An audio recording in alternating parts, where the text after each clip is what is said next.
first WNBA player in history to ever record 3 consecutive 20-plus rebounds per game. She is also leading the WNBA in average rebounds per game with 12.9. I'm sure you guys have seen all of the double-doubles that Angel has recorded, and a lot of the times, even when she has these double-double games, she has more rebounds. Angel Reese just got suspended from the WNBA for life. How did Angel Reese go from hero to zero? I mean, there's a ton of whore fouls and bad actions you've done, but to be kicked out for good, what has Angel Reese done that the WNBA finds irredeemable?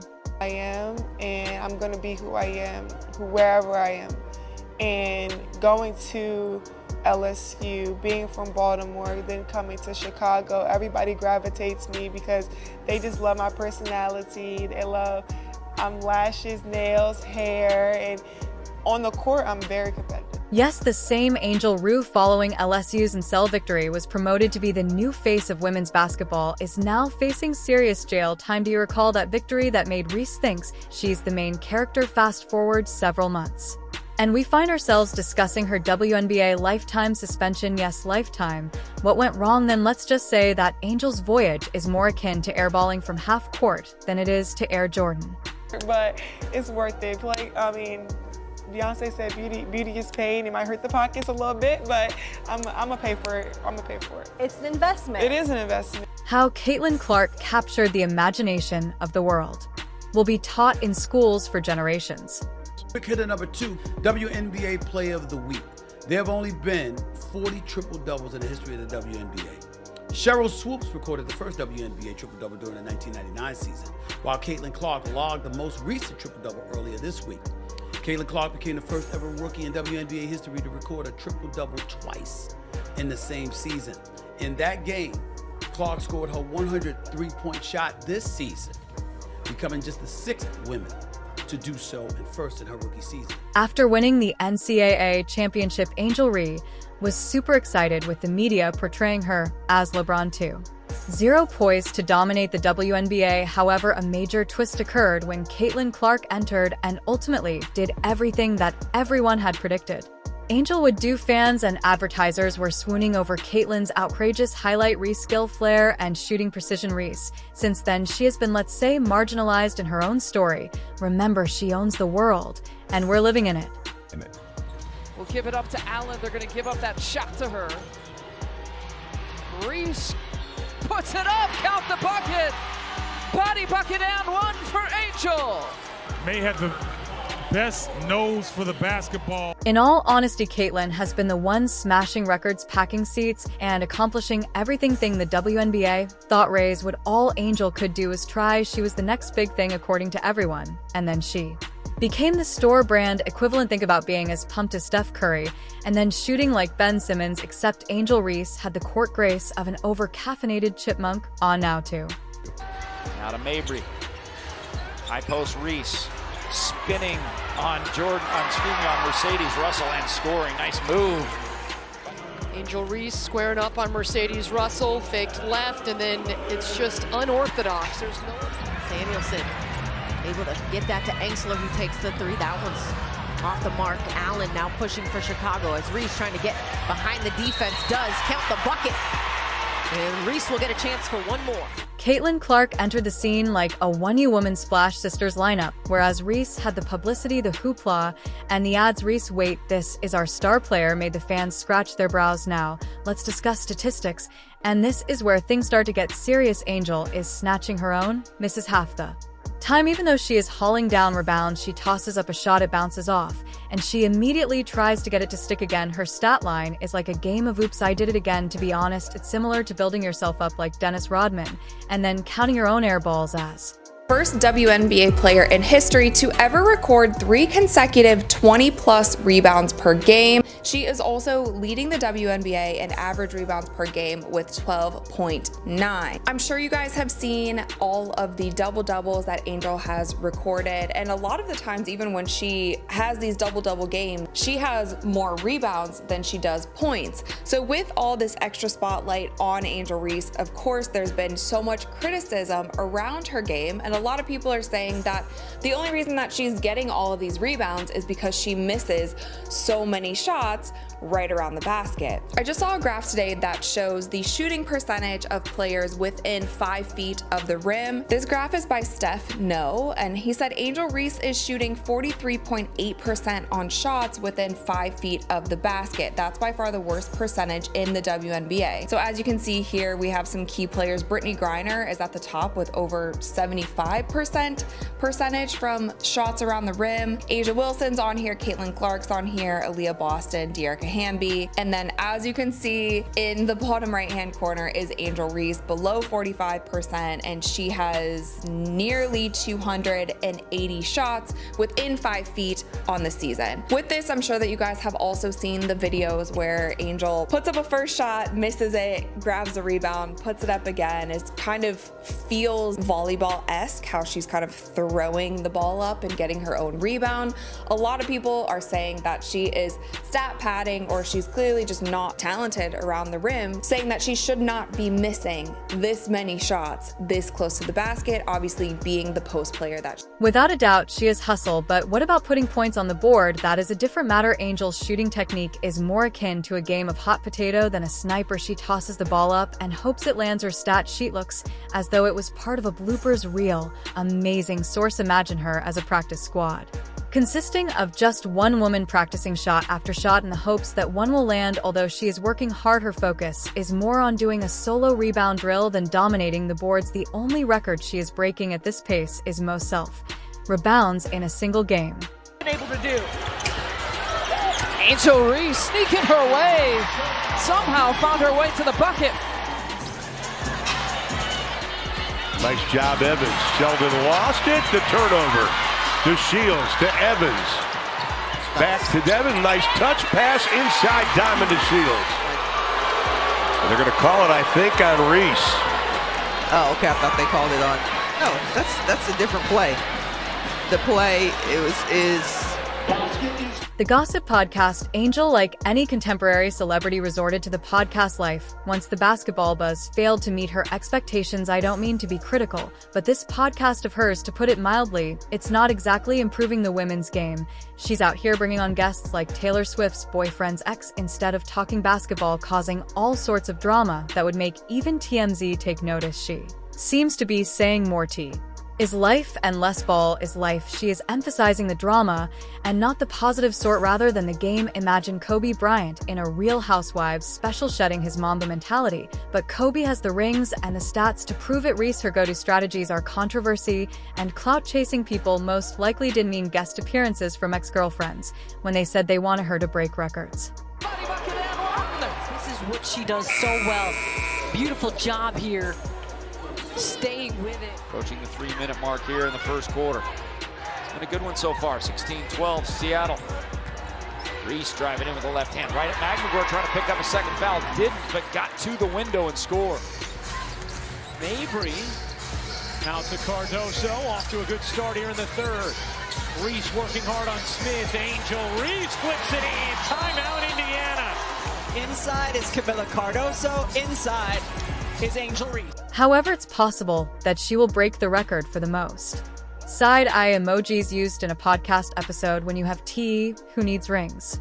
I don't love the fact that there's a lot of fans and people in the media who latch onto one player, and a lot of the times it is Caitlin Clark or Angel Reese. They latch onto one, and then immediately, because they love that one player, they have to hate the other. And we see that on both sides with both of these women. They are both young women in their early 20s in their first season in the WNBA with a bigger spotlight on them than we have ever had in the history of the WNBA. And I have never seen NBA players not offered a little bit of grace during their rookie season. And so I feel like for both of these women, and today's video is about Angel, so I'm going to talk about her. I think that there is some grace that us fans, media, everyone needs to give her if her game at this moment in time is not complete. Playing the victim as if her gossip podcast wasn't enough, Angel Reese has now become rather skilled at playing the victim. She quickly pulls out the woe as me line whenever she receives criticism. Let's just say that when you're the one stirring things up, you can't play the martyr for very long. She's out there pretending to be a social media martyr.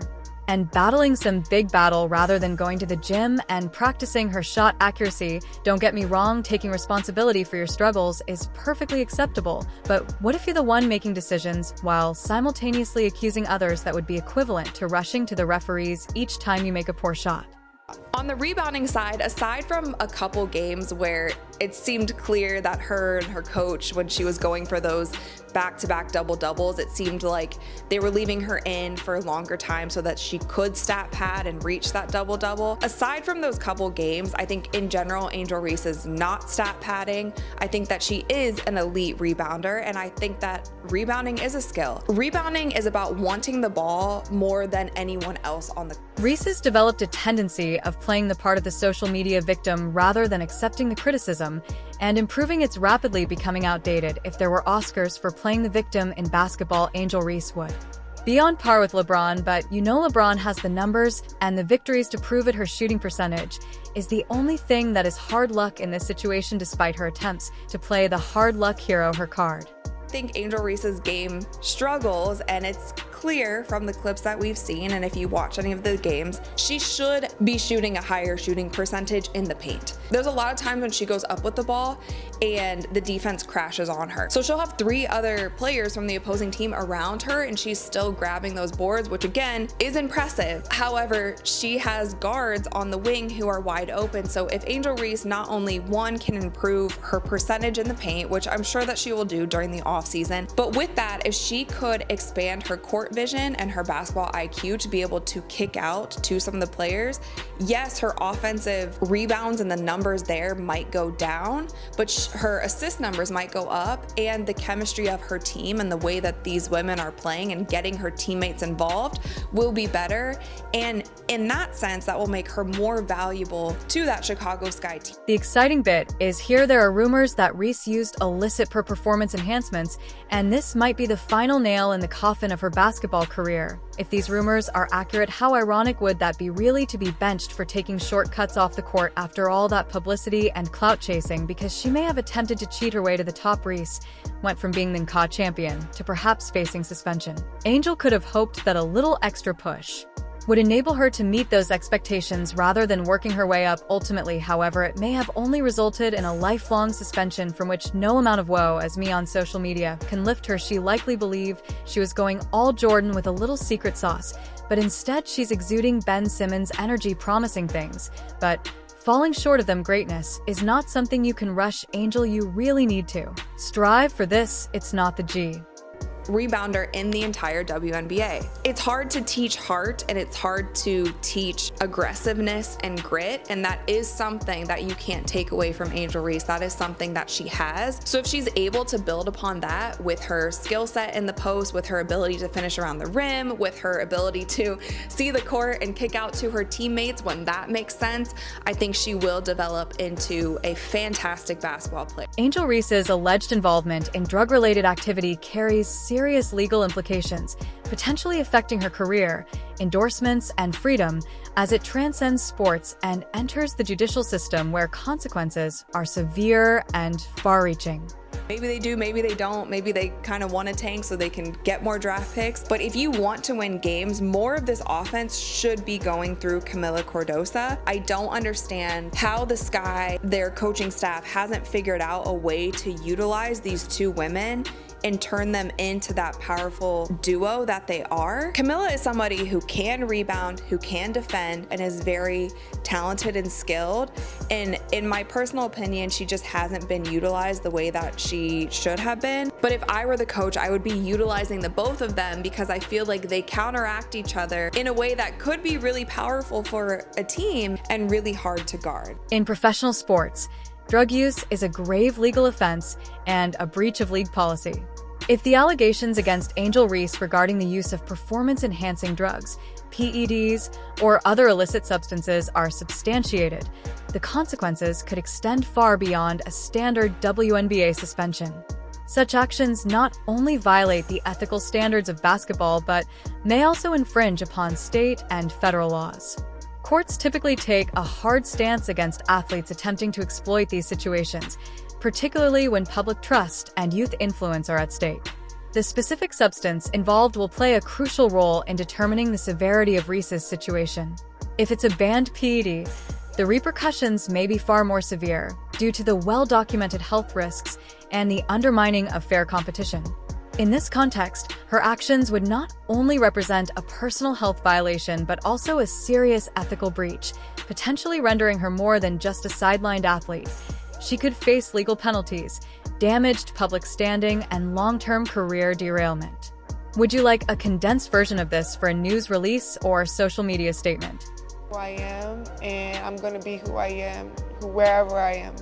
And going to LSU, being from Baltimore, then coming to Chicago, everybody gravitates me because they just love my personality. They love lashes, nails, hair, and on the court, I'm very competitive. I'm super competitive when it comes between the lines. I work really hard, but when off the court, we can have a good time, have fun. I'm into fashion, love dressing up, taking pictures. So a lot of people never had a space where they felt like they could be comfortable in that. I'm also 6'3", so I attach to a lot of women that are taller that may not have a lot of confidence within themselves. I'm also a black woman as well that a lot of women, I'm a woman in general.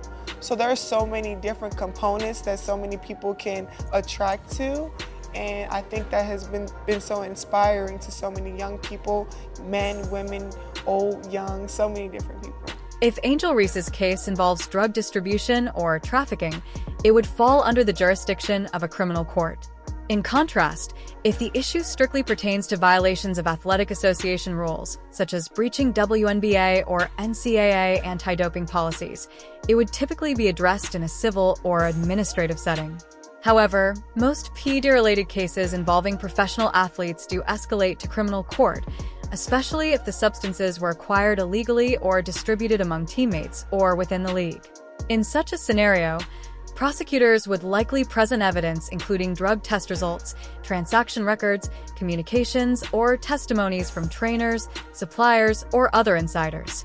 To strengthen their case, legal teams often rely on forensic toxicologists or pharmacology experts who can pinpoint when and how the substances were used. Establishing a clear timeline is critical, especially if prosecutors intend to link the drug use to specific performances or contract violations. This kind of evidence could severely impact not only Reese's career but also lead to criminal penalties if wrongdoing is proven. Would you like a breakdown of potential legal penalties based on different types of substance-related charges?